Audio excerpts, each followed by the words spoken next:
আসসালামু আলাইকুম।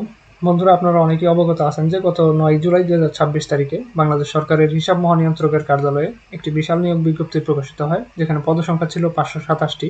তো আপনারা অনেকে জানতে চেয়েছেন যে এই পদগুলোর কাজ কি। জুনিয়র অডিটর, অডিটর, এরপরে হচ্ছে সর্টার এবং অফিস সহায়ক। এই পদগুলোর কাজ আসলে মূলত কি? কেননা ভাইভাতে কিন্তু অনেক সময় জিজ্ঞেস করে যে আপনি যে এই পদে আবেদন করেছেন, এই পদের কাজ কি বলতে পারবেন? তখন কিন্তু না জানলে বলা মুশকিল হয়ে যাবে। তো আজকের এই ভিডিওতে এই পদের কাজগুলো নিয়ে আলোচনা করব যে কোন পদের কাজ আসলে কি। আপনারা যারা জানতে ইচ্ছুক তারা অবশ্যই ভিডিওটি না টেনে দেখার চেষ্টা করবেন।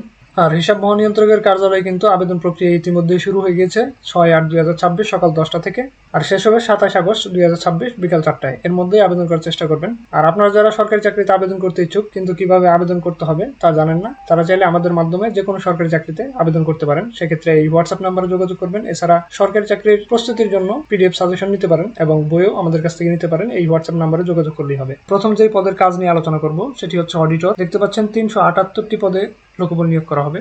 বিশাল একটি পদ। এই অডিটর পদটি গুরুত্বপূর্ণ একটি পদ। এই পদের অনেকগুলো কাজ আছে। তার মধ্যে উল্লেখযোগ্য কাজ হচ্ছে সরকারি বিভিন্ন দপ্তরের বিল, ভাউচার ও ব্যয় নিরীক্ষা অর্থাৎ অডিট করা, সরকারি রাজস্ব ব্যয়ের হিসাব যাচাই ও সংরক্ষণ করা, সরকারি কর্মচারীদের বেতন ভাতা, পেনশন, জিপিএফ মানে হচ্ছে প্রভিডেন্ট ফান্ড ইত্যাদি সংক্রান্ত হিসাব প্রস্তুত ও যাচাই করা, IBS++ একটি সফটওয়্যার সিস্টেম, যে সিস্টেমে বিল, ভাউচার এন্ট্রি ও প্রক্রিয়াকরণে সহায়তা করা। তো এই ছিল মূলত অডিটর পদের কিছু গুরুত্বপূর্ণ কাজ। এরপর আমরা দেখে নেব সর্টার এবং অফিস সহায়কের কাজ আসলে কি। এখানে দেখতে পাচ্ছেন সর্টার পদের সংখ্যা হচ্ছে 40টি। আর এখানে মাধ্যমিক স্কুল সার্টিফিকেট অর্থাৎ এসএসসি পাস হলে আবেদন করতে পারবেন। হিসাব মহানিয়ন্ত্রকের কার্যালয়ে একজন সর্টারের কাজ হচ্ছে অফিসে আসা চিঠিপত্র, ফাইল, বিল ও ভাউচার ইত্যাদি বাছাই করে শ্রেণীবিন্যাস করা। অর্থাৎ যে ফাইল যেই জায়গায় থাকার কথা সেই ফাইলটি সেই জায়গায় রাখতে হবে, গুছিয়ে সাজিয়ে রাখতে হবে। কোনো ফাইল এলোমেলো করে রাখা যাবে না। নির্দিষ্ট ফাইল নির্দিষ্ট জায়গায় রাখতে হবে। আর বিভিন্ন শাখা বিভাগ অনুযায়ী কাগজপত্র আলাদা করে যথাস্থানে বিতরণ করা।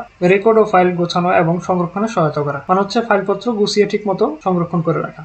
ডাক গ্রহণ ও প্রেরণ মানে চিঠি আসলে সর্টারকে চিঠি গ্রহণ করতে হবে এবং চিঠি প্রেরণ করতে হবে। চিঠি নিয়ে ডাকঘরে যে এটি পাঠিয়ে দিতে হবে নির্দিষ্ট ঠিকানায়। ও রেজিস্টার সংক্রান্ত সহায়ক কাজ করা। এরপর হচ্ছে আমরা জেনে নেব অফিস সহায়কের কাজ কি। অফিস সহায়কের মূল কাজ হচ্ছে সকালে গিয়ে অফিস খোলা, এরপর হচ্ছে ফাইলপত্রগুলো এলোমেলো থাকলে ঠিক জায়গায় রাখা, তারপর হচ্ছে চেয়ার, টেবিল, কম্পিউটার ইত্যাদি পরিষ্কার করা, দৃশ্যমান কোনো বড় ময়লা যেমন কাগজ টাগজ পড়ে থাকলে নিচে সেগুলো হাত দিয়ে উঠিয়ে ফেলে দেওয়া, তারপর হচ্ছে লাইট টাইট জ্বালিয়ে দেওয়া, ফ্যান চালিয়ে দেওয়া, এসি থাকলে এসি অন করে দেওয়া। তো এগুলো হচ্ছে প্রাথমিক কাজ একজন অফিস সহায়কের। এরপরে হচ্ছে অফিসাররা আসলে তাদের নির্দিষ্ট চাহিদা অনুযায়ী কাজ করে দেয়া, যেমন কেউ যদি পানি চায় তাকে পানি দেয়া, চা খেতে চাইলে চা বানিয়ে দেওয়া, তারপর হচ্ছে কোনো ফাইলপত্র আনতে বললে সেগুলো আরেক জায়গা থেকে গিয়ে সংগ্রহ করে আনা, কোন অফিসার যদি নাস্তা আনতে বলে সেক্ষেত্রে নাস্তাও আনতে হতে পারে। তো এই হচ্ছে একজন অফিস সহায়কের কাজ। আর অফিস শেষ হয়ে গেলে অফিস ক্লোজ করে তালা দেয়, এই আর কি। জুনিয়র অডিটর পদের সংখ্যা 92টি। আর আপনার উচ্চ মাধ্যমিক অর্থাৎ এইচএসসি পাস হলে এখানে আবেদন করতে পারবেন। নারী পুরুষ উভয় প্রার্থীরা আবেদন করতে পারবেন।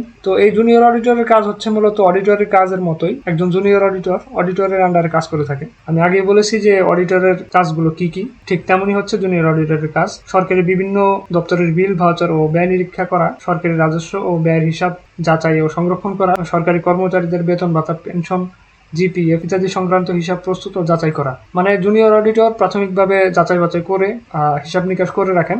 পরবর্তীতে অডিটর জাস্ট সেই বিষয়গুলো দেখেন এবং রিচেকিং করেন।